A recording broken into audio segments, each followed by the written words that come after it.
আমি তাকে অনেক দিন ধরেই চিনি। I have known him for a long time. নিজের কাজ নিজে করো। Do your work your self.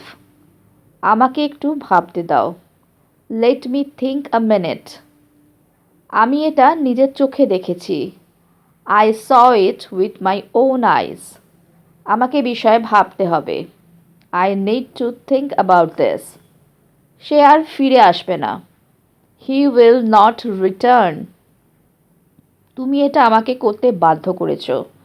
You force me two do this. এ বিষয়ে কি তোমার কিছু বলার আছে? Do you have anything to say about this? তোমাকে আমার সাথে যেতেই হবে। You must go with me. আমি তোমাকে বলতে এসেছি। I have come to tell you. আমি কিছু কিনতে চাই। I want to buy something.